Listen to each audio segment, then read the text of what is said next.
자, 수업을 시작하죠.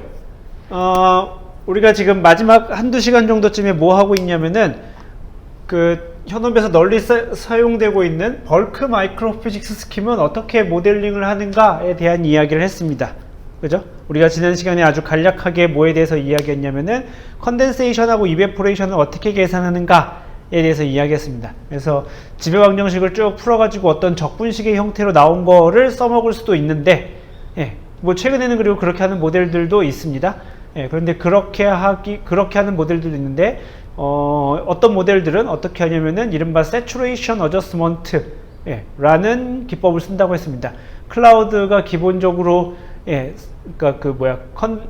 세츄레이션으로 매우 빠르게 접근하기 때문에 슈퍼 세츄레이션이 0 이상의 값을 갖거나 혹은 0 이하의 값을 갖거나 증발이 일어나면은 어서 빨리 증발이 일어나서 0으로 가까이 가는 경향이 있고, 특히 이제 클라우드 안에서는 0보다 조금 크면은 컨덴세이션에 의해서 아주 재빨리 0으로 접근한다고 했습니다. 그래서 그만큼의 익세스 베이퍼들이 클라우드로 음결이 된다, 물방울로 음결이 된다 라는 접근법을 많이 쓴다고 했습니다. 그걸 우리가 그래서 세츄레이션을 조정하는 세츄레이션 어저스먼트 스킴이라고 우리가 부른다고 했었고요. 그것의 뭐 장단점에 대해서 우리가 지난 시간에 간략하게 이야기를 했습니다. 자, 오늘은 컨덴세이션을 했으니까 컬리전에 대한 이야기를 할 건데, 컬리전 이야기를 하기에 앞서서 실제로 자연계에서 우리가 관측을 해봤습니다. 크기에 대해서 넘버를 관측했다고 칩시다. 클라우드 드랍 안에서 넘버를 관측했다 칩시다. 그럼 주로 어떻게 나오냐면은 이렇게 나옵니다. 작은 물방울이 많아요. 여기 대충 수십 마이크론 정도쯤 됩니다. 자, 이건 근데 넘버를 그렸을 때 이야기예요. 이야기인데 똑같은 그래프인데 매스에 대해서 그려봅시다. 질량에 대해서 그려보면 조금 다른 점이 발생돼요. 이렇게 됐다가 이렇게 되는 모드를 많이 보여줍니다. 이거는 이제 유니모달이죠. 모드가 하나인 유니모달 디스트리뷰션이라면은 매스를 그리면은 뭐 항상 그렇다는 건 아니에요. 티피컬한 상황을 보여주는 거예요. 가장 전형적인 상황을 보여주는 겁니다. 이게 항상 모든 클라우드에 대해서 이렇다고 생각하면은 당연히 아니죠. 그런 건 아니고 일반적인 상황에서 보여드리는 건데, 이러면은 우리가 바이모달이라고 부르는데 관측했더니 이런 식으로 여전히 요 피크는 수십 마이크론 정도쯤 되는데, 이거는 한 수백 마이크론 정도쯤 됩니다. 그러니까 얘는 빗방울의 영역이죠. 얘는 구름 물방울의 영역인데 얘는 빗방울의 영역입니다. 이게 왜 넘버에서는 안 나타나고 왜 매스에서는 나타날까요? 라고 생각을 해보면 질량은 반지름의 세제곱에 비례하는 양이기 때문에 반지름이 10배 증가하면, 수십에서 수백으로 반지름이 10배 증가하면 질량은 1000배 증가합니다. 그죠? 그러니까 질량은 1000배 증가해요. 그러니까 넘버에서는 아주 굉장히 수가 작아서 별로 보이지 않는 건데, 걔를 매스를 그리면 이게 반지름이 10배 커지면 매스가 1000배 커지는 거기 때문에 이렇게 보이게 됩니다. 이런 식의 분포를 보이게 돼요. 그래서 사람들이 어떻게 하기로 했냐면, 여기서 아이디어를 내요. 어떻게 하기로 했냐면은 얘를 바이모달이니까 두 개의 분포로 나누자 라는 아이디어를 냅니다. 어떻게 하냐면은 짠짠짠짠 그러니까 첫 번째 모드가 요렇게 되고 두 번째 모드가 요렇게 된다고 생각을 하자. 그래서 얘는 상대적으로 작은 클라우드 드랍릿,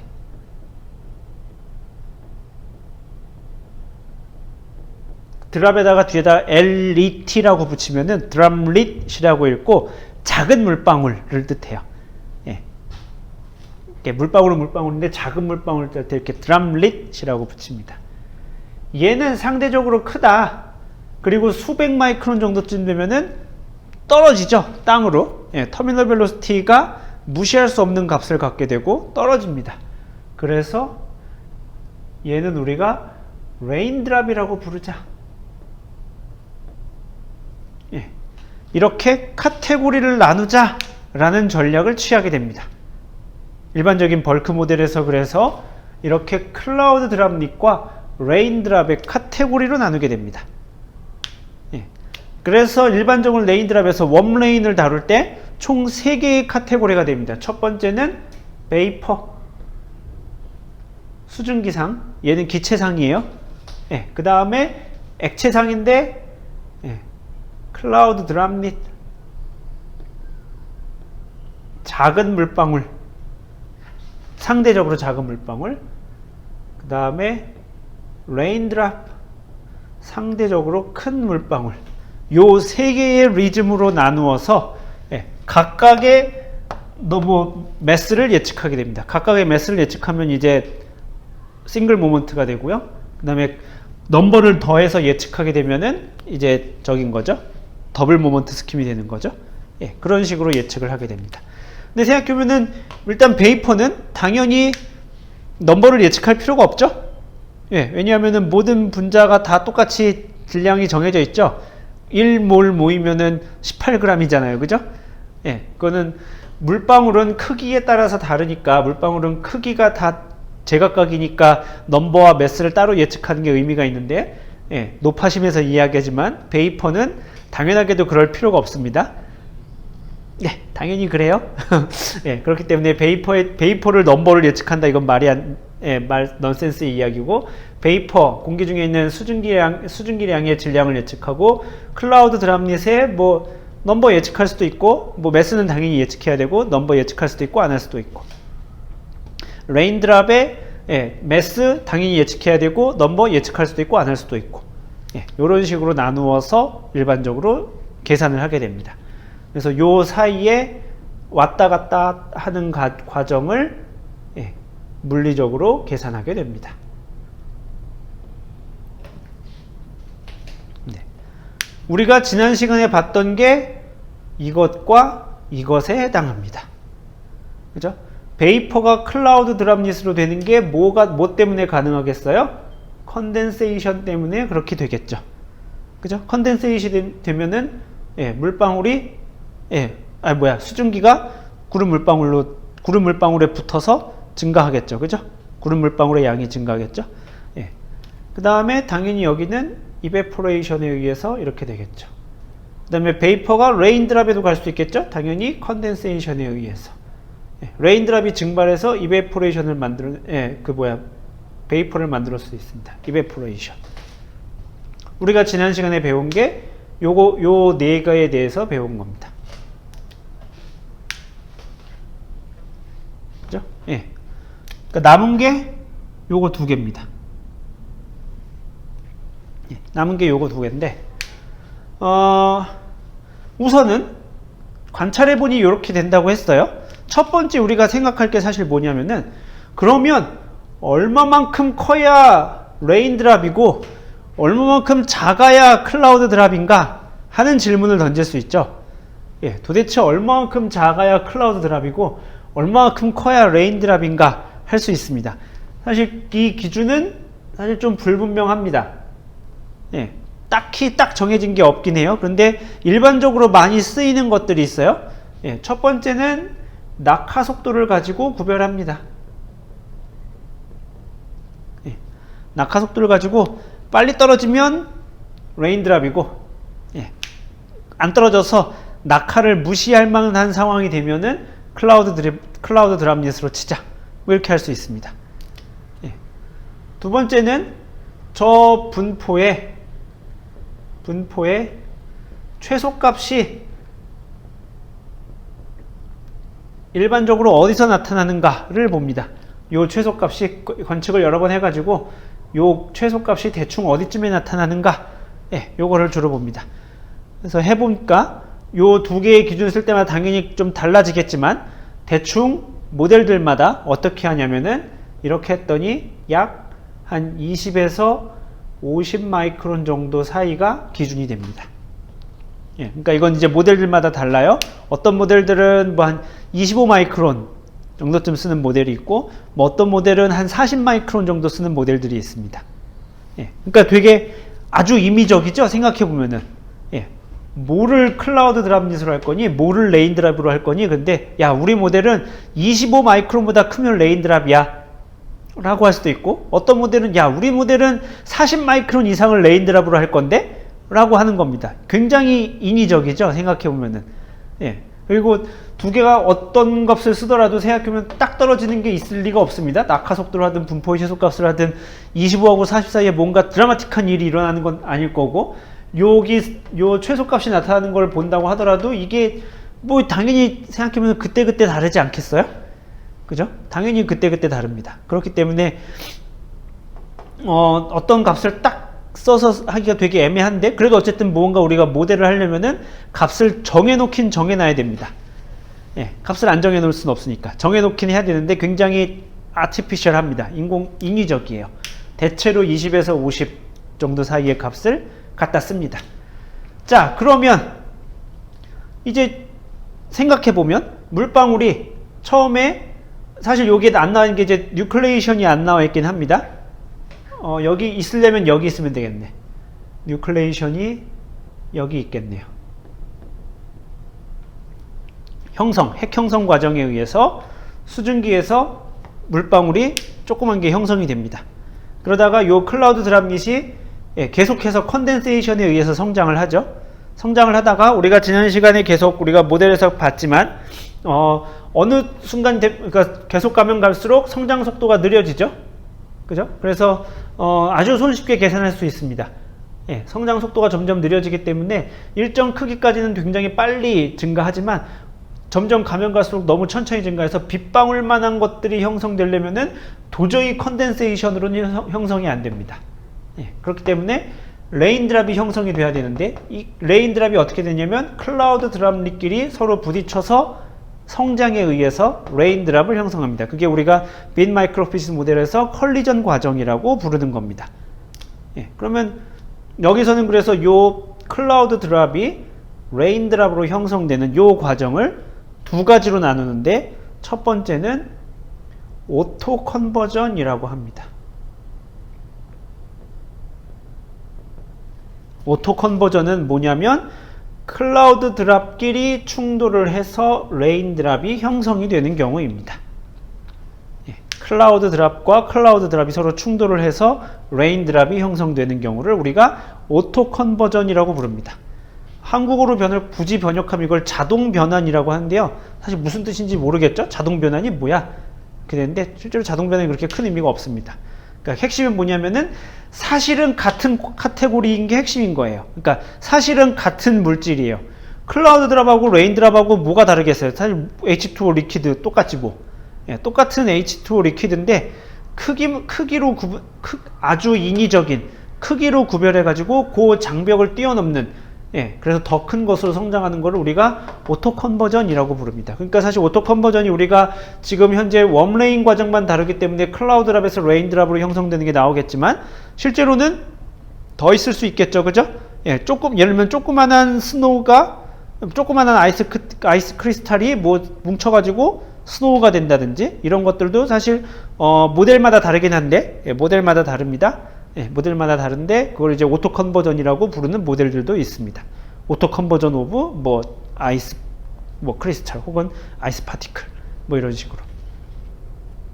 예, 핵심은 실제로 클라우드 드랍하고 레인 드랍하고 크기에 같은 물질인데 크기에 따라서만 구별해 놨는데, 예, 클라우드 드랍 여러 개가 충돌해서 여러 개인데 사실은 모델에서 두 개라고 하겠죠. 예, 클라우드 드랍끼리 충돌해서 레인 드랍이 형성하는 과정을 우리가 오토 컨버전이라고 부릅니다. 그 다음에 또 어떤 게 있을 수 있냐면은 레인 드랍이 클라우드 드랍이랑 충돌하면은 레인 드랍이 점점 커지겠죠. 그죠? 결과물은 레인 드랍이겠죠. 그죠? 그런 과정을 우리가 어크리션이라고 부릅니다. 한국어로 뭐라고 할래나 이거? 한국어로 뭐라고 하는지 잘 모르겠어요. 레인 드랍에 클라우드 드랍이 붙어서 레인 드랍이 성장하는 경우입니다. 네. 이걸 우리가 어크리션이라고 합니다. 다음 두 과정에 의해서 레인드랍의 양이 점점 더 늘어나게 될 수 있습니다. 그러니까 맨 처음에 레인드랍이 형성되는 건 뭐겠어요? 오토 컨버전이겠죠. 그죠? 지금 전체적으로 흐름이 어떻게 될 건가 생각해 보면은 뉴클레이션에 의해서 클라우드랍이 형성되고, 그 다음에 컨덴세이션 과정에 의해서 클라우드랍이 성장하고, 클라우드랍끼리 서로 오토 컨버전이라는 과정을 통해서 레인드랍을 형성하고, 이 레인드랍이 클라우드랍과 충돌해서 어크리션에 의해서 점점 성장하다가 밑으로 이제 적당한 크기가 되면은 비로 떨어지는 거죠. 그게 이제 세디멘테이션이 되는 거죠. 그러면서 지상에서 비로 관찰이 되는 겁니다. 이게 이제 일반적으로 벌크 클라우드 모델에서 모델링하는 관점입니다. 그러니까 요 6개를 식으로 쓰면 됩니다. 지금 여기 5개 썼죠? 마지막 요 클라우드 드랍에서, 레인드랍에서 클라우드 드랍이 형성되는 과정은 뭐가 있을 수 있을까요? 레인드랍의 매스가 줄어들고 클라우드 드랍릿의 매스가 늘어날 수 있는 경우가 뭐가 있을까요? 브레이크업이라는 게 있습니다. 분열이라고 부르는 과정이 있을 수 있습니다. 그러니까 하나의 레인드랍이 여러 개의 클라우드 드랍릿으로 쪼개질 수 있습니다. 그러면서 레인드랍의 매스는 줄어들고 클라우드 드랍릿의 매스는 늘어나는 이런 과정이 있을 수 있죠. 뭐 아주 도미넌트 하지는 않은데 이게 어쩌다 가끔 중요할 때가 있습니다. 그래서 얘가 갖다 치면은 우리가 벌크 모델에서 계산해야 되는 게 뭐냐면은 뉴클레이션과 컨덴세이션, 이베포레이션 오브 클라우드 드랍릿, 그 다음에 컨덴세이션과 이베포레이션 오브 레인드랍, 그 다음에 오토 컨버전, 어크리션, 그 다음에 브레이크업, 요런 과정들을 계산을 해야 되는 겁니다. 그러니까 이거를 식으로 쓰면은 다음과 같아요.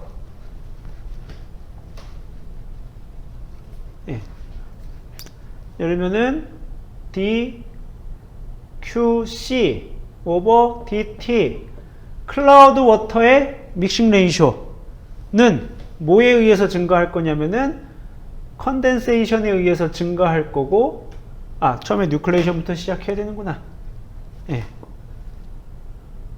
뉴클레이션 NuCl에서 증가하고, 그 다음에 컨덴세이션에 의해서 증가하고, 똑같은 거 쓸 건데 저쪽으로 옮겨갈게요. 벽에 닿아서.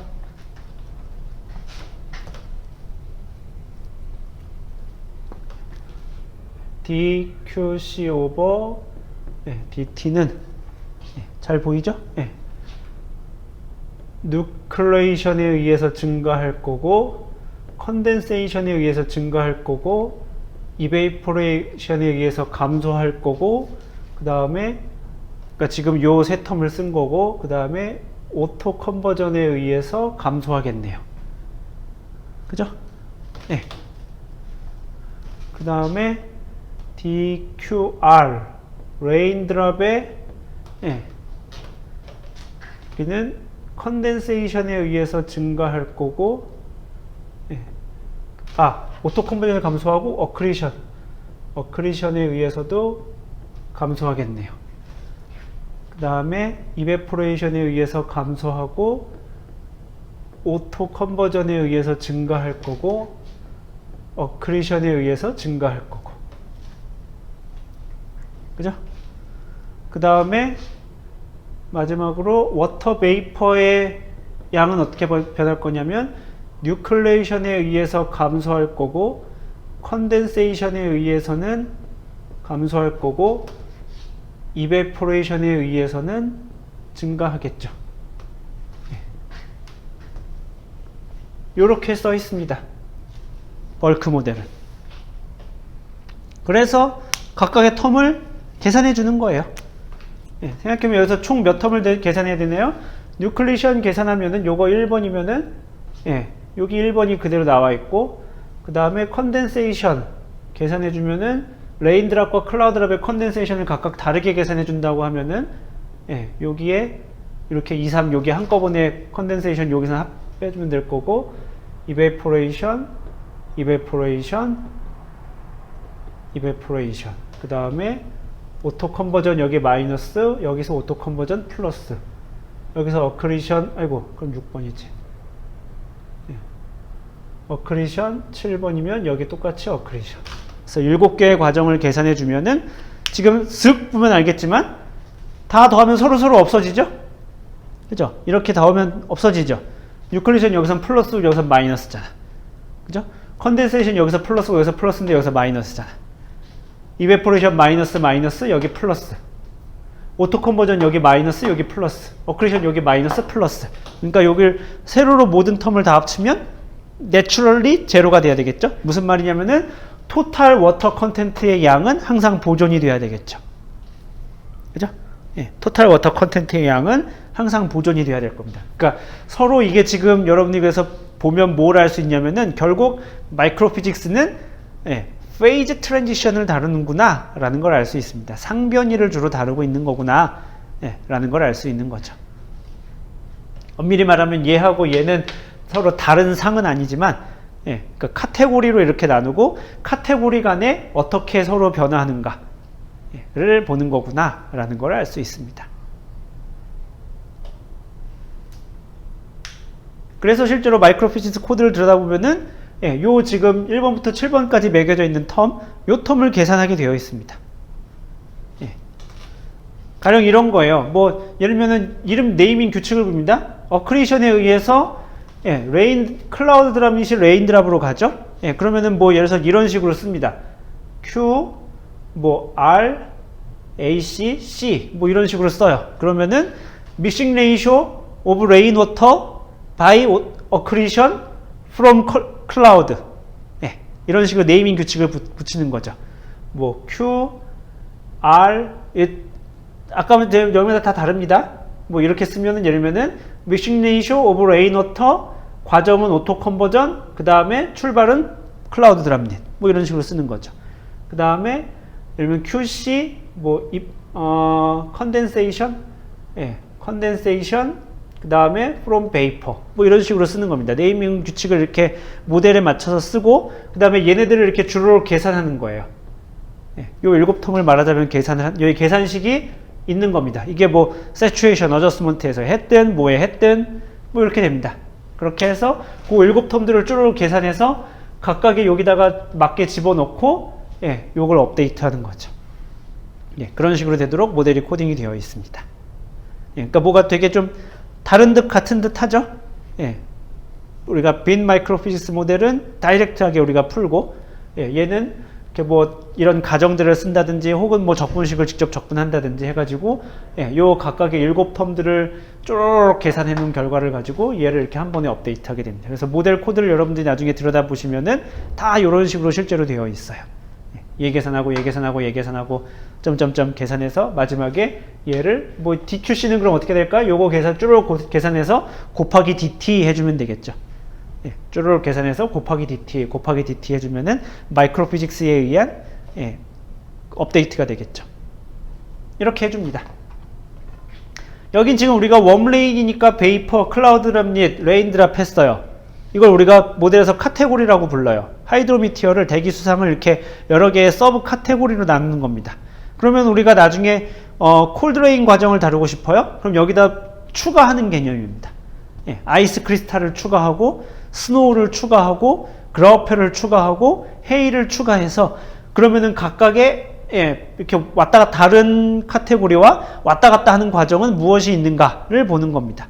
예, 그냥 가령 예를 들면 여기다가 아이스 크리스탈이 추가가 된다 하면은 아이스 크리스탈은 베이퍼와 어떤 식으로 서로 왔다 갔다 할 수 있는가, 예, 클라우드 드랍릿과는 어떻게 서로 왔다 갔다 할 수 있는가, 레인 드랍과는 서로 어떻게 왔다 갔다 할 수 있는가, 예, 이런 거를 살펴보는 겁니다.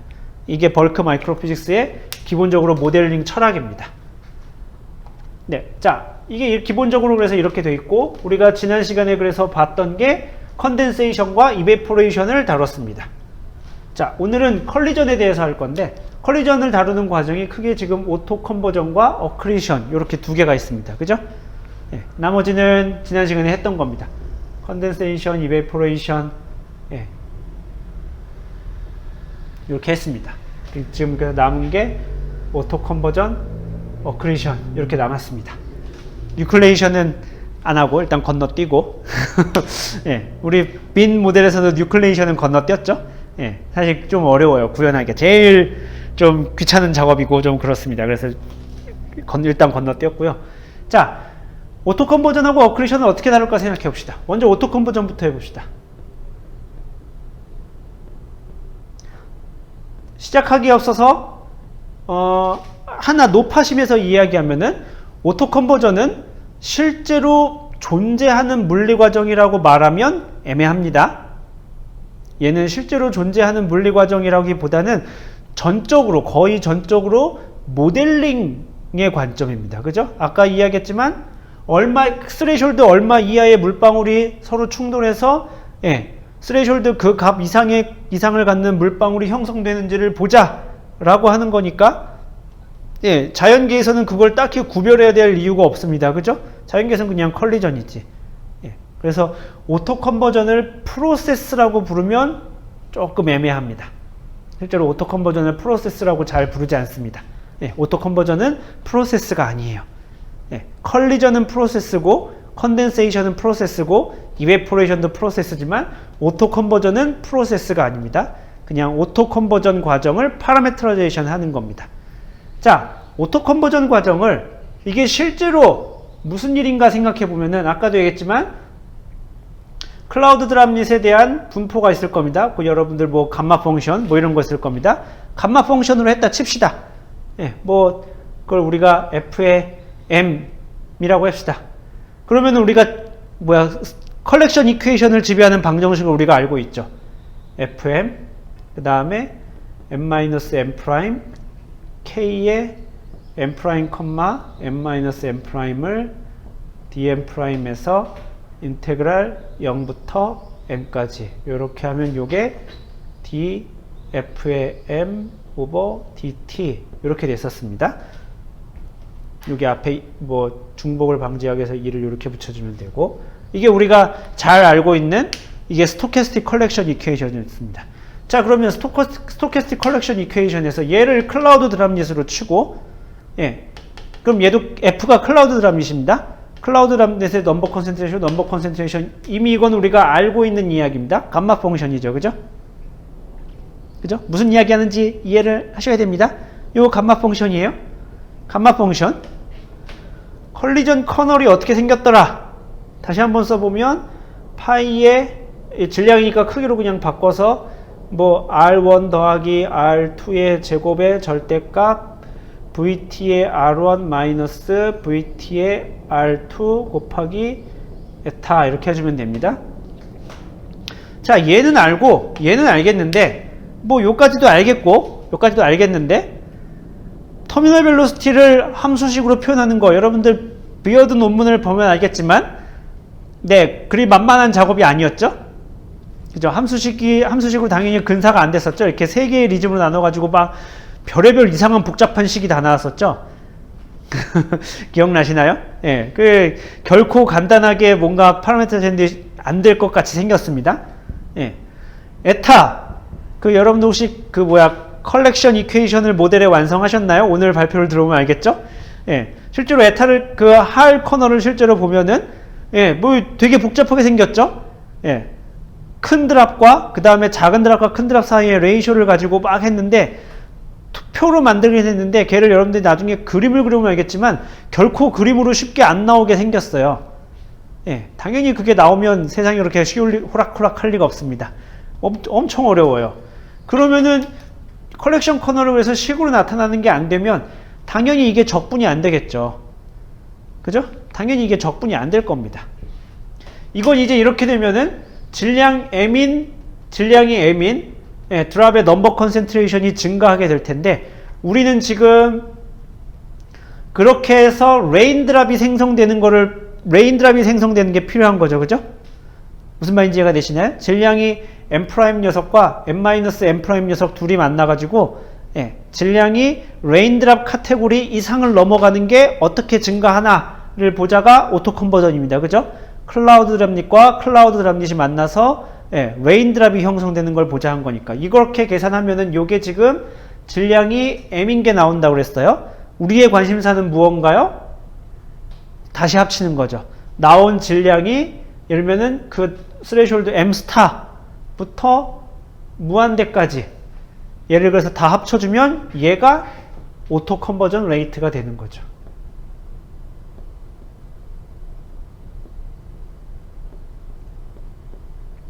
예, 식으로 쓰면은 이게 오토 컨버전 레이트가 되는 겁니다. 예, 예, 하나 더 붙여야겠네. DM 이렇게. 그죠? 예, 요렇게 하면은 지금 다시 한번 이야기하자면 요게 질량이 m''인 녀석, m-m'인 녀석 두 개가 만나서 예, 이런 컬렉션 커널을 가지고 예, 레인드랍 드랍이 하나 형성되는 건데 지금 오토 컨버전이라는 게 뭐냐면 예, 클라우드 드랍릿과 클라우드 드랍릿이 만나서 레인드랍이 돼야 되는 거니까 요 F는 클라우드 드랍릿의 디스트리뷰션이어야 할 거고 그래서 그걸 집어넣었을 때 나온 결과물이 질량이 m인데 예, 요거 계산하면 질량이 m인 드랍이 나오는 거였었죠. 그 m이 예, m스타 m스타가 여기서 뭐냐면은 아까 이야기했던 그 클라우드 드랍릿과 레인드랍을 자르는 그 기준 뭐 25마이크론이면 25마이크론, 뭐 40마이크론이면 40마이크론, 그 기준값, 예, 그 기준값 이상으로 올라가면은 전부 다 레인드랍이죠, 그죠? 그래서 레인드랍이 얼마나 형성되는지 보자. 얘를 다 합쳐주면은 이게 오토 컨버전 레이트가 되는 거겠죠. 무슨 말인지 이해가 되시나요, 요게? 요렇게 계산하면 요게 지금 우리가 오토 컨버전 레이트를 알게 됩니다. 그러니까 요 클라우드 드랍릿과 클라우드 드랍릿이 충돌해서 레인드랍이 얼마나 형성되나를 식으로 풀면은 그러니까 결국 요 식을 풀어야 우리가 오토 컨버전 레이트를 계산하게 되는데 자, 문제는 지금 이걸 진짜 풀면 잘 나올까라고 생각해 보면 첫 번째는 일단 컬렉션 커널에 문제가 있습니다. 이걸 식으로 표현하는 게 결코 만만하지 않습니다. 예, 되게 어려운 작업이고 두 번째는 우리가 이건 계속 하는 이야기입니다. 클라우드 드랍릿을 이렇게 분포를 표현했을 때 이 분포가 진짜 맞냐? 하는 이야기입니다. 특히나 이게 왜 민감하냐면은 클라우드 드랍릿과 클라우드 드랍릿이 충돌해서 레인드랍이 형성됩니다. 그러면은 아주 조그만한 것들은 충돌해 봐야 사실 클라우드 드랍릿이 잘 안 되죠. 잘 안 돼요. 충돌을 잘 안 할 뿐더러 여러분들이 어느 정도 센스를 가지고 있는지 한번 볼까요? 자, 15마이크론과 20마이크론의 클라우드 드랍릿이 충돌했다고 칩시다. 하나는 반지름이 15마이크론이에요. 하나는 20마이크론이에요. 클라우드 드랍릿 치고는 제법 그래도 크기가 나가는 겁니다. 그죠? 자, 얘를 충돌하면 나온 물방울의 반지름은 얼마일까요? 계산해 보세요. 한 5분 정도? 5분까지 갈 것도 없지만 한 2분 정도? 계산기가 필요할지도 모르는데 한번 계산해 보세요. 15마이크론하고 20마이크론하고 충돌해서 결합했어. 레인드랍이 반지름이 얼마짜리가 될까요? 22.48 정도 나오나요? 예, 계산 아마 그 정도 오더가 나올 거거든요. 예, 다른 분들도 비슷하게 혹시 나오나요?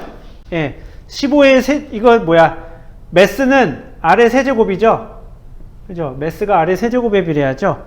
그러니까 얘는 15마이크론은 세제곱을 하면은 15 곱하기 15, 225, 225 곱하기 15, 3375, 3375 더하기 20 곱하기 20 곱하기 20, 8000 세제곱을 해서 이게 일종의 매스에 해당하는 저희가 되는 거죠. 그러면은 11375가 될 거고 얘의 3분의 1승을 계산하면 되는 거죠. 11375의 3분의 1승을 계산하면 됩니다.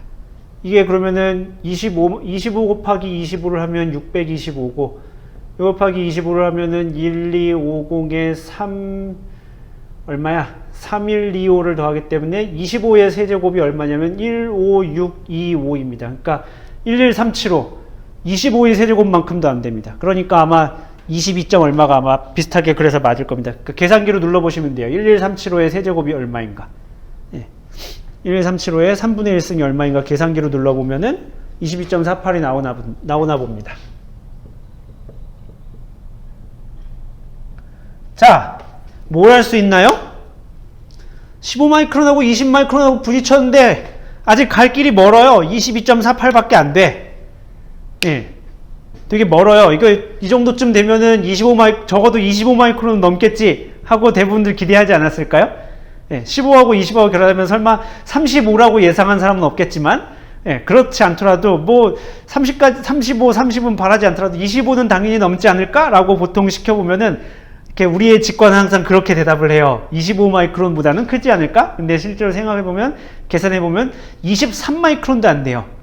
그러니까 빗방울의 크기를 만약에 25마이크론이라고 했다면, 빗방울의 크기를 우리가 25마이크론이라고 했다 칩시다. 그러면은 얘도 빗방울에 꽤나 가까운 분포예요. 그죠?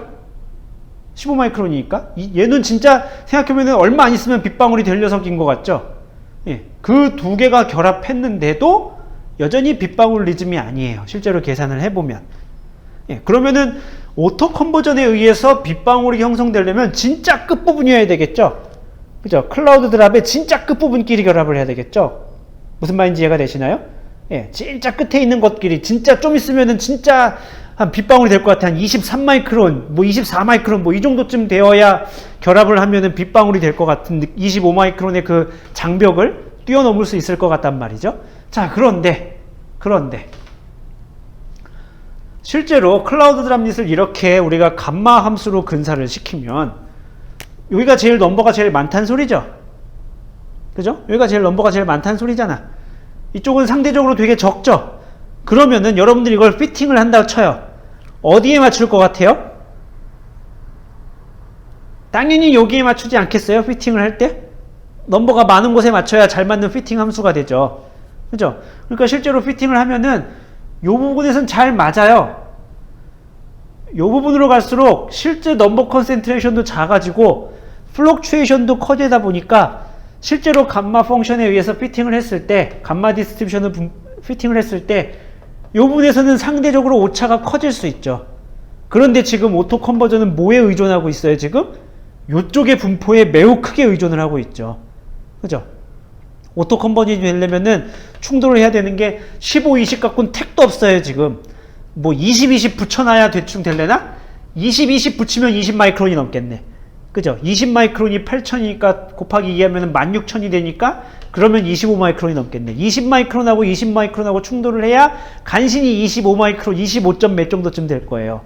예, 그러니까 여기에 상당히 의존을 하고 있어요. 잘 안 맞는, 상대적으로 감마 디스트리뷰션이 잘 안 맞는 구간에 매우 의존하고 있죠. 지금 오토 컨버전 과정이. 이렇기 때문에 예, 문제가 생길 여지가 제법 많습니다. 그리고 보면 알겠지만 이쪽으로 가면 갈수록 물방울의 크기가 점점 커지죠. 그리고 한 놈이 작으면 얘가 아무리 커도 오토 컨버전이 잘 안 되죠. 그죠? 15 마이크론이라고 해도 여전히 잘 안 되죠. 그러니까 둘 다 크려면 20, 20쯤 될 텐데, 그럼 문제가 뭐가 또 있냐면은 여기에도 언서티티가 커져요. 이 에타에도. 여러분들 그걸 보시면 할 논문, 1980년 논문을 유익 있게 보셨으면 아실 거예요. 예. 그 막 값들 막 되게 커지죠. 막 2, 3, 4 이렇게 커집니다. 예. 그런 값들이 실제로 언서튼해요. 예. 플럭추에이션이 있단 말이죠. 실제로 물방울이 충돌하는데 1보다 커져, 효율이. 그러면은 걔가, 머릿속으로 잠깐 생각해보면 걔가 진짜 솔리드한 결과일까 생각하면은, 예, 아닐 가능성이 매우 높죠. 예. 실제로 이 에타의 불확정성도 굉장히 커집니다. 물방울이 커지면 커질수록. 예. 그렇기 때문에 이 식을 직접 풀면 되긴 하는데, 예. 이 식에 그런 문제가 있습니다. 예, 실제로 상당히 언서튼한 지역에 상당히 의존하게 돼요. 예, 그러니까 감마 디스트리뷰션을 예를 들면 감마 디스트리뷰션이 어떻게 생겼는가 라고 생각해보면은 감마 디스트리뷰션이 n0 그 다음에 아래 표기를 뮤로 썼었죠. exponential 마이너스 람다 r 이렇게 쓰는데, 예, 여기서 요쪽 상대적으로 되게 큰 지역이니까 r이 상대적으로 클 때 효과를 발휘하는 뭐 뮤나 예, 람다 같은 거에 되게 영향을 받습니다. 예, 그런데 지난번에 우리가 수업 시간에 잠깐 이야기했었죠.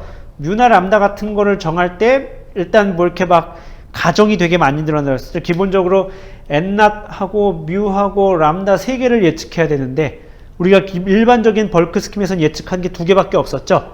그죠? QC하고 NC밖에 없었단 말이에요. 그러니까 이 세 개를 우리가 어쨌든지 간에 전부 다 디터미니스틱하게 알아낼 수 있는 방법이 없었어요. 몇 개는 가정에 의해서 해야 되죠. 그 가정이 정확할 리가 없죠.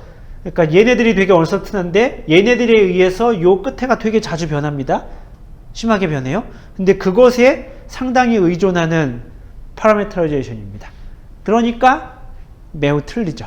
틀릴 가능성이 되게 높아지게 됩니다. 그래서 1960년대에 캐슬러라는 아저씨께서, 지금은 할아버지인데, 어떤 방식을 썼냐면 아주 심플하게 이렇게 했어요.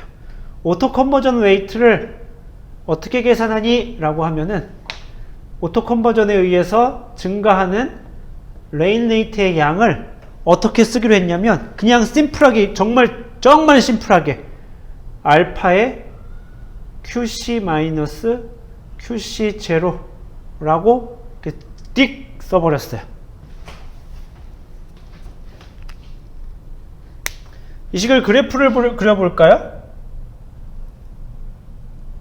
QC 함수고 이쪽이 DQR over DT 그러니까 오토 컨버전에 의한 변화율입니다. 그러면 그럼 어떻게 되냐면은 QC가 요 앞에 저거 빼먹었다. 알파하고 요 앞에 H가 들어가야 돼. 죄송합니다. 요 앞에 H가 들어가야 되는데 요거를 우리가 히비사이드 스텝 펑션이라고 불러요. 이게 뭐냐면은 QC가 QC not보다 작으면 0이에요. QC가 QC not보다 작으면 0이고 그 다음부터는 이게 그러니까 0보다 작은 값이 못 나오게 막아주는 거를 히비사이드 펑션이라고 부릅니다. 그래서 실제로 그려보면은 QC가 어느 정도 될 때까지 없다가 오토 컨버전 레이트가 없다가 이렇게 증가해요. 이 그래프를 그려보면 이렇게 됩니다. 여기가 QC not이 됩니다. 오토 컨버전 레이트를 그냥 이렇게 했어요. 여러분이 알고 있는, 여러분들이 GCM을 하든 뭐 RCM을 하든 단언컨대 한 90%쯤의 모델이 여전히 아직도 이렇게 계산하고 있습니다. 야, 진짜 허술하게 짝이 없지 않나요? 진짜 되게 한숨 나오게 파라메트라이제이션이 돼 있지 않나요? 한 90%에 가까운 모델들이 여전히 아직도 이렇게 계산하고 있어요. 그러니까 클라우드 워터의 믹싱 레이쇼가 어느 스레숄드 이하의 값이 있으면 레인워터가 안 생긴다고 치자. 그러다가 어느 그 값을 넘어서면은 그거에 비례하는 정도로 레인워터가 생긴다고 하자. 아까 그런 복잡한 이퀘이션 다 어디 갔나요? 다 없어지고 이 알파도 첫 번째 단계에서는 그냥 상수였어요. 실제로 이렇게 했습니다. 이게 캐슬러 1969년 아주 유명한 논문인데, 논문은 아니고 사실 그 책 비슷하게 나왔었는데, 모노그래프로 나왔었는데, 이렇게 되어 있습니다. 이렇게 실제로 이게 오토 컨버전의 아주 대표적인 모델링 방식이에요. 그러다가 이제 여기다가 조금 더 좋아지게 하기 위해서 뭘 했었냐면은, 알파가 상수가 아니라, 예를 들면은 뭐 넘버 컨센트레이션의 함수라고 해보자. 클라우드 워터 넘버 컨센트레이션의 함수라고 해보자. 뭐 이런 가정들이 몇 개 들어갑니다. 뭐 근데 그래봐야 거기서 거기일 것 같죠? 그렇게 됩니다. 그 다음에 또 사실 오토 컨버전을 해결하기 위해서 몇 가지 접근법이 있었습니다. 대표적인 접근법 중에 하나가 뭐냐면은 빈 모델을 실제로 써보는 거예요. 빈 모델은 왜냐하면 클라우드 드랍이나 레인 드랍이나 어떤 그런 가정이 없었죠. 그냥 충돌 방정식을 풀면 됐잖아요. 그러니까 처음에 어떤 분포를 줘보고 그냥 실제로 계산을 해봅니다. 충돌 방정식을 열심히 풀어서 그래서 오토 컨버전 레이트를 실제로 빈 모델에서 계산을 해봤습니다. 빈 모델에서 계산한 오토 컨버전을 가지고 이렇게 계산을 했어요. 그러니까 DQR over DT를 어떤 타임 동안 생성된 QR로 계산을 했어요. 그러니까 처음부터 요의 준비 땅 해가지고 몇 초 동안 적분했더니 레인워터가 이만큼 생겼네. 당연히 분포에 따라 당연히 다르겠죠. 초기 분포에 따라서 당연히 다를 겁니다. 분포 놓고 계산할 때 요 T를 재고 QR을 재가지고 걔를 우리가 레이트라고 쓰자. 라고 하는 모델도 있습니다. 그 여러분이 제가 참고용이에요 라고 알렸던 그 베리 앤 라인하르트 논문 기억나시나요? 1974년 논문 뭐 충돌 방정식 어쩌고저쩌고 하면서 제가 수업 시간에 한 2번 정도 소개했던 논문이 있는데 1974년에 베리 앤 라인하르트 논문이 그게 사실 파트 1, 2, 3거든요. 여러분들이 참고했어야 되는 논문은 파트 2고 파트 1인가 2인가 그런데 요 이야기가 사실은 그 논문의 되게 핵심적인 내용이었습니다. 자기네가 빈 모델을 열심히 만들었어요. 그 사람들이 빈 모델을 왜 만들었냐면은 이걸 계산하고 싶어서 만들었던 거였어요. 오토 컨버전 레이트를 우리가 되게 정교한 빈 모델을 만들어서 오토 컨버전 레이트를 한번 계산해 보자. 그래서 T를 줬을 때 QR이 얼마나 생성이 되는지 보자. 충돌에 의해서. 우리가 그거를 오토 컨버전이라고 하자. 라고 한 거였습니다. 이렇게 하고 있어요. 그래서 요 정도 이야기하면은 요게 지금 90% 아까도 얘기했지만 거의 모든 뭐 100%에 가까운 벌크 모델이 오토 컨버전을 어떻게 계산하고 있는가에 대해서 이야기를 한 겁니다. 실제로 우리가 그런 방정식이 있지만 방정식을 실제로 푼다고 물론 당연히 풀 수 있습니다. 못 풀지 않아요. 풀 수 있어요. 그리고 풀면은 식이 되게 복잡해요. 이걸 실제로 그 문제에 대한 답을 내보면 아까 봤지만 그 안에 되게 함정 요소가 되게 많죠. 그 컬렉션 이피션시 에타, 그 다음에 터미널 벨로시티 VT, 뭐 이런 중간중간 함정 카드들이 되게 많습니다. 그래서 걔네들을 모두 다 역경을 뚫고 뭔가 적분할 수 있는 함수 형태로 바꿔서 실제로 적분을 하면은 답은 낼 수 있어요. 그리고 걔네들이 그렇게 답을 내면은 빈 모델의 이전 방식보다는 조금 더 정확해요. 그래도 아무래도 이전 방식보다는 더 정확합니다. 그런데 그게 진짜 답이냐 하면은 그럴 수 없어요. 아까 몇 가지 원인들을 이야기했었죠. 뭐 그 감마 분포의 감마 디스플레이는 제일 오른쪽 끝에 의존하는 파라미터라이제이션이기 때문에 그렇습니다. 실제로 이전보다 정확해지긴 하지만 그게 궁극적으로 정확하다고 말할 수 없습니다. 그리고 계산도 많고 그렇게 하면 계산이 엄청 많거든요. 벌크 모델은 그런 거 싫어하잖아요. 잘 수 있으면 계산량을 줄여서 모델이 빨리빨리 돌아가게 하는 거에 사실 초점이 맞춰져 있기 때문에 계산량이 주구장창 그렇게 많아지면 안 됩니다. 그래서 이 계산 얼마나 간단하겠어요. 생각해보면 if QC가 QC not보다 작으면 오토 컨버전 레이트는 빵. else QC-QC0 곱하기 정해진 상수 알파 이래버리면 뭐 아주 순식간에 오토 컨버전 레이트를 계산할 수 있겠죠. 이런 식으로 그래서 대부분의 기후 모델에서 여전히 계산하고 있습니다. 알파 정도만 좀 바꿔줄 뿐이고요. 자, 그래서 어찌됐건 좌우단간 벌크 모델에서 오토 컨버전을 그런 식으로 계산을 합니다. 그럼 남은 건 어크리션 하나네요. 그죠? 어크리션 하나입니다. 어크리션도 다를 건 없죠. 스토캐스틱 컬렉션 이퀘이션의 관점에서 보면은 그냥 걔도 충돌 방정식이죠. 그죠? 잘 생각해보면 그렇습니다. 걔라고 뭐 다른 충돌 메커니즘이 있는 게 아니죠. 그냥 한번 써봅시다. 대신 근데 조금 표기법이 조금 달라질 겁니다. 레인드랍에 대한 분포가 따로 있으니까 FR이겠죠. 그죠? 그 다음에 요 레인드랍에 대해서는 뭐 질량이 이렇게 될 것이고 클라우드 드랍에 대해서 분포가 우리가 다른 함수를 쓰죠. 카테고리를 2개 쓰니까 레인드랍과 클라우드 드랍을 우리가 카테고리를 분리하니까 벌크 모델에서 얘의 디스트리뷰션과 얘의 디스트리뷰션 다릅니다. 그죠? M 프라임 되고 K의 M, M 프라임. 그 다음에 DM, D 프라임. 요거 M과 M 프라임에서 다 적분해주면 전부 이 충돌은 어찌됐건 간에 무조건 전부 다 레이노터의 양을 증가시키겠죠. 생각해보면 그죠? 레이노터가 이만한 게 있어요. 이만한 게 있었어. 근데 클라우드 드랍이 조금 붙었어. 그럼 당연히 얘가 좀 더 커지겠죠. 그럼 당연히 커진 결과가 레인드랍이잖아. 그러니까 레인드랍의 매스 입장, 넘버는 변하지 않았겠지만 레인드랍의 매스 입장에서 보면 레인드랍이 요만큼 있었는데 이만큼 됐잖아요. 레인드랍의 매스가 증가한 거지.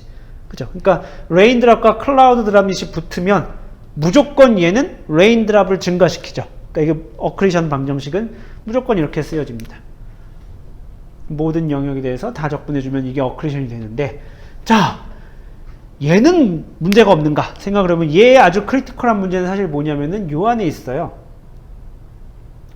이게 다시 써보면 파이의 뭐 r 플러스 r의 제곱, 이때는 큰 거 작은 게 좀 명확하게 구별되니까 이렇게 써봅시다. vt의 r 마이너스 vt의 r 곱하기 에타 이렇게 하면 될 텐데, 여기서의 가장 치명적인 문제는 뭐냐면은 얘하고 얘가 잘 안 섞여요. 하나의 저기로 계산이 잘 안 됩니다. 이게 무슨 말이냐면은 클라우드 드랍릿끼리만, 아까 오토 컨버전에서 클라우드 드랍릿끼리만 하면은 대충 그래도 얘가 복잡하긴 하지만 그래도 근사할 수 있는 길이 있어요. 예, 그리고 여러분들 유체역학 시간에 배웠다면 혹시 알겠지만 작은 물방울은 이게 스톡스 리즘이라고 그래가지고, 혹은 스톡스 로우라고 그래가지고 떨어질 때 터미널 벨로시티가 r 제곱에 비례해요. r 제곱에 비례해가지고 대충 계산이 되는데, 이게 물방울이 커지면 그런 식의 비례 관계가 없어요. 답이 없어요. 식이 되게 복잡해져요. 유체역학적인 용어를 빌면은, 예, 터뷸런스의 리즘으로 들어갑니다. 예, 난류의 리즘으로 들어가요. 물방울이 질량이 커져가지고 레이놀즈 넘버가 증가합니다. 레이놀즈 넘버가 증가하고, 그래서 이게 그냥 쉬운 플로우가 안 되고, 예, 터뷸런트 플로우가 돼요.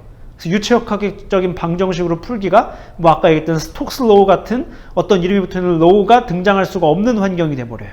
식이 되게 복잡합니다.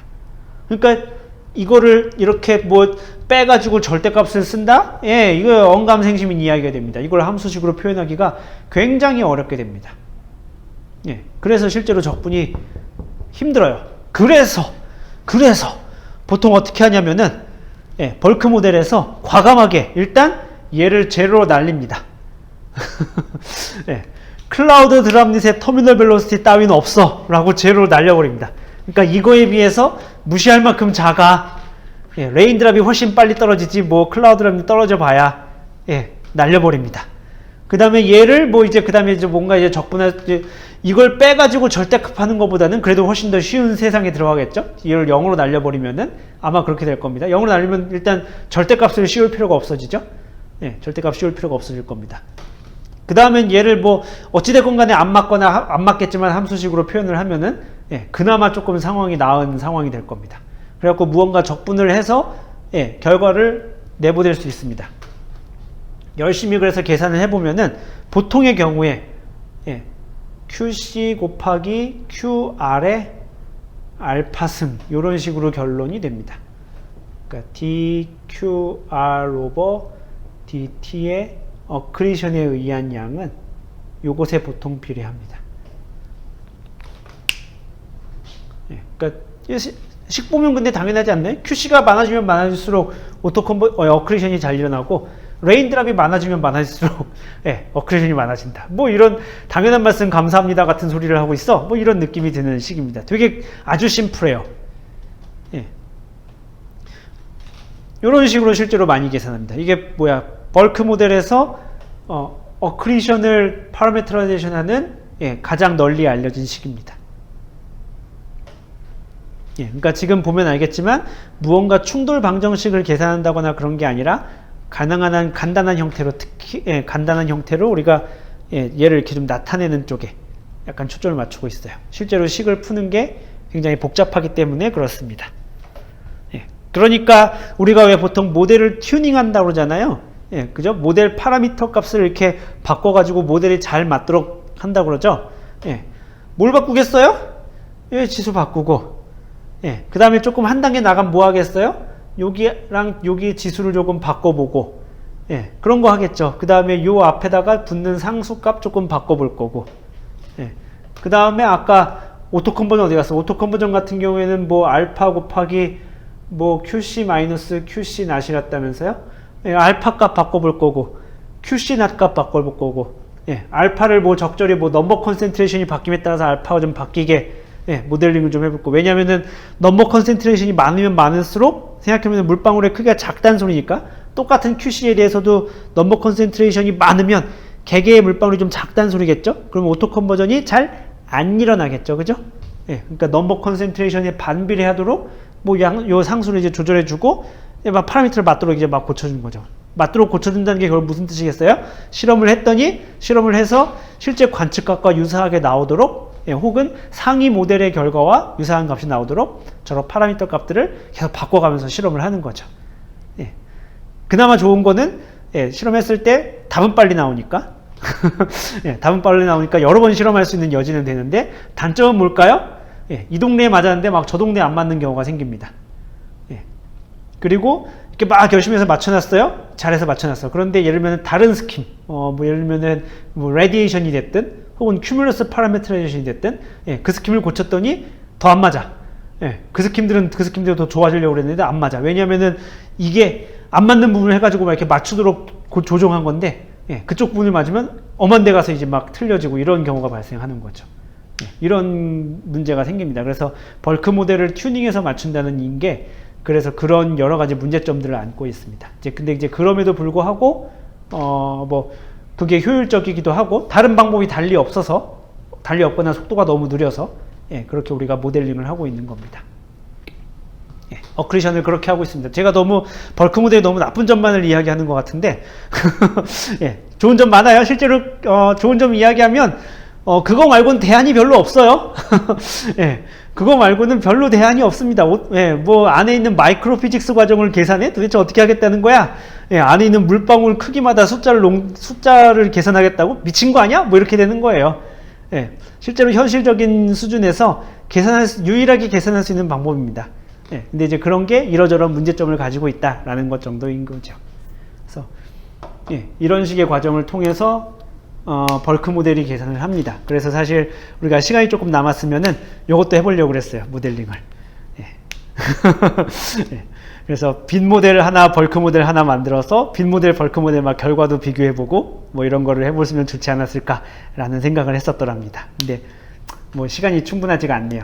1년 하면 혹시나 할지나 모르겠는데 뭐 1년 동안 하긴 좀 그렇고. 네, 벌크 모델은 아무튼 이런 식으로 디자인을 합니다. 궁금한 거 있나요?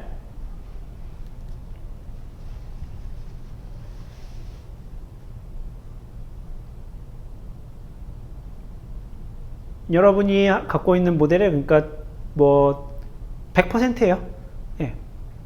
모델의 현재 지금 여러분들이 알고 있는 모델의 100%는 벌크 마이크로 피직스 스킴으로 모델링 되어 있고 예, 거기서는 뭐 각각의 텀들을 계산하는 방식이 조금 독창적일 수 있지만 기본적으로 이런 구조로 되어 있어요. 예, 여기다 이제 카테고리를 하나하나 덧붙이는 거죠. 예, 스노우, 뭐 혹은 뭐 조그마한 아이스 크리스탈, 혹은 조금 무거운 그라우펠, 조금 더 무거운 헤일, 예, 뭐 이런 것들을 덧붙여 나가면서 예, 좀 더 정확도를 개선해 보려고 하는 겁니다. 그래서 그게 이게 이런 식으로 하자라고 했던 게 1969년 캐슬러였었고 여기다가 아이스 크리스탈을 붙이고 그 다음에 스노우를 붙여가지고 했던 게 1976년인가에 린이라는 사람이 있어요. 여랑 린이라는 사람인데 원래 중규모 했던 사람이거든요. 그렇게 산에서 나오는 뭐 그 그래비티 웨이브 뭐 이런 거 계산했던 사람인데 예, 갑자기 클라우드 모델로 전향을 해서 여기다가 아이스랑 스노우를 넣고 텀들을 어떻게 넣어야 예, 텀들을 어떻게 넣으면은 우리가 아이스 클라우드 콜드레인 과정을 계산할 수 있어 라는 걸 발표합니다. 그래서 예, 그게 논문이 히트를 쳤고요. 그래서 그 다음부터 나오는 모델들은 기본적으로 카테고리 수가 차이가 있고 뭐 이런 과정의 차이가 있을 수 있지만 기본적으로 그 타입에서 벗어나 있지 않습니다. 예, 그래서 되게 저게 그렇게 부르는 걸 다른 사람들은 반대하겠지만 린 타입 모델이라고 말하는 사람들도 있습니다. 전부 다 예, 다르지 않아. 그냥 다 같은 타입이야. 사실은 린 타입 모델 이렇게 부르는 사람들도 있긴 합니다. 그런 식으로 되어 있어요.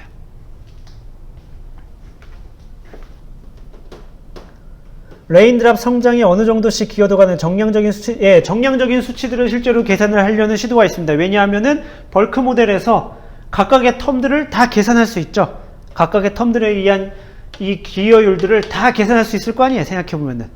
예, 각각의 텀들을 왜냐면 다 계산하니까. 실제로 계산할 수 있습니다. 계산이 되고요. 실제로 이 중에서 레인드랍 형성에, 그러니까 레인드랍의 성장에, 질문이 레인드랍의 성장인가요? 성장의 가장 중요한 과정은 당연히 이겁니다. 어크리션. 예. 그러니까 물리적으로 어떻게 되는 거냐면은, 그러니까 피지컬 센스에서 실제 리얼 월드에서 어떤 일이 벌어지고 있는 거냐면은 조그만한 에어로졸에 이게 과포화된 상태에서 수증기가 달라붙어서 아주 조그만한 물방울이 되고 이 물방울에 수증기가 더 달라붙어서 컨덴세이션에 의해서 점점 성장하다가 이런 조그만한 물방울들이 우연히 운 좋게 결합이 돼서 큰 레인드랍을 형성합니다. 한번 이 레인드랍이 형성되면 이게 되게 빨리 떨어지겠죠? 크기가 점점점 커지니까. 크기가 커졌으니까 빨리 떨어집니다. 그 주변의 작은 물방울들하고 비교해서 속도 차이가 크게 납니다. 그래서 아주 조금 큰 물방울 하나가 형성이 되면 이게 순식간에 레인드랍이 형성돼요. 그 과정은 어크리션이겠죠. 그러니까 처음에 레인드랍의 시드가 형성되는 거는 오토 컨버전. 그 다음에 한번 레인드랍이 형성되면은 얘가 성장하는 과정은 어크리션. 그래서 주르륵 엄청나게 빠른 속도로 성장합니다. 유식한 말로 넌리니어 과정입니다. 한번 이런 드랍이 형성되면 쫙 이렇게 선형으로 증가하는 게 아니라 확 빨리 이렇게 레인드랍이 성장하게 됩니다. 어크리션 과정에 의해서. 그래서 걔가 쭈르륵 이제 떨어지면 이제 비가 오는 겁니다. 이게 이제 웜레인 프로세스고요. 콜드레인 프로세스는 사실 조금 다르긴 합니다. 근데 우리는 이제 웜레인만 다뤘으니까. 근데 그러면 이제 성장에 의해서는 당연히 어크리션이 중요하곤이라고 할 텐데, 모델링 센스에 의해서, 모델링의 관점에서 보면은, 그러면은 오토 컨버전을 연구한 논문이 많을까요? 어크리션을 연구한 논문이 많을까요? 라고 물어보면은, 오토 컨버전을 연구한 논문이 압도적으로 많습니다. 왜 그럴까요? 어크리션은 해보면 이게 되게 빨리 일어나는 과정이어가지고, 얼추 맞아요. 이게, 과정이, 가정이 되게 크루드하긴 한데, 이게 계산해보면 파라미터라이제이션이 얼추 맞아요. 근데 오토 컨버전은 아까 얘기했지만 불확정성이 되게 크고, 두 번째는 얘가 레인드랍을 형성하는 과정이란 말이죠. 맨 처음에 없던 것에서 만들어내는 과정이란 말이죠. 이래가지고 그게 맨 처음에 만들어지는 그 타이밍을 결정하는 과정이다 보니까 이게 물리적으로 꽤 중요해요. 특히 요즘에 그 에어로졸 효과를 보려면은 에어로졸이 점점 많아지면은 레인드랍의 형성이 늦어져야 되잖아요. 그죠? 레인드랍의 형성이 늦어져야 되거든요. 이걸 다루는 과정은 오토 컨버전 과정이에요. 어크리션은 한번 만들어진 레인드랍이 얼마나 빨리 성장하느냐 이야기인데, 이게 얼마나 만들어지는 것 자체가 딜레이가 될 것인가, 빨리 억셀러레이션이 될 것인가 하는 이야기는 오토 컨버전에서 결정하게 되거든요. 그리고 오토 컨버전 과정 자체가 원래부터 되게 엉망이었었고, 그러다 보니까 연구의 여지가 많아서 실제로 관련된 논문 수를 서치해 보면은 오토 컨버전이 훨씬 많습니다. 압도적으로 많습니다. 그러니까 그러니까 모델러의 관점에서 봤을 때 중요한 건 오토 컨버전이고, 근데 이제 전체 피지컬하게 봤을 때 레인드랍의 어마운트, 레인드랍의 믹싱 레이쇼를 결정짓는 과정은 어크리션 과정입니다.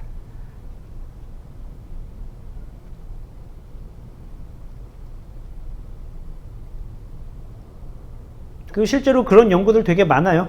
그 벌크 모델에서는 이 각각의 텀들을 쭉 다 어떤 이벤트를 실험하고서는 어떤 이벤트를 수치 실험하고 요 양을 다 계산해 봅니다. 시간대별로 나눠서. 그래갖고 실제로 각 시간대별로 어떤 과정이 이렇게 어떻게 영향을 끼쳤는가. 일종의 맞으면 버짓 어널리시스랑 비슷하지 않겠어요? 하는 겁니다. 그렇게들 합니다.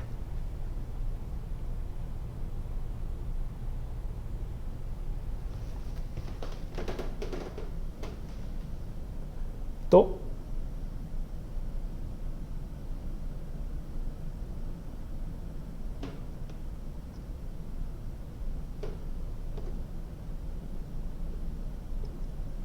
질문?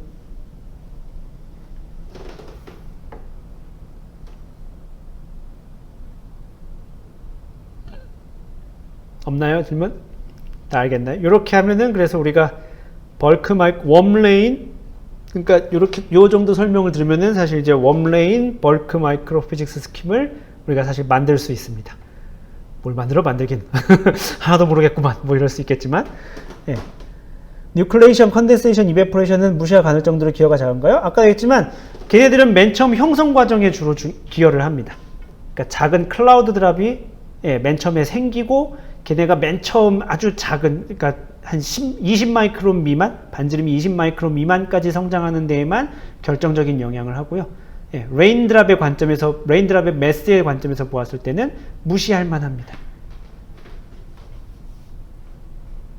근데 이제 당연하게도 전체 모델링 실험을 해보면은 뉴클레이션 파라미터라이제이션을 예서 바꿨다? 그러면은 꽤나 큰 영향의 차이가 나타납니다. 당연하죠. 왜냐하면은 그 드랍의 넘버 자체가 달라질 텐데, 형성된 넘버 자체가 달라지니까 당연히 예, 전체 실험에는 영향을 끼칩니다. 그러니까 개별 레인 드랍의 성장에는 당연히 덜 영향을 끼치겠지만 전체 피지컬한 어떤 씬을 바꾸는 데에는 결정적인 역할을 합니다.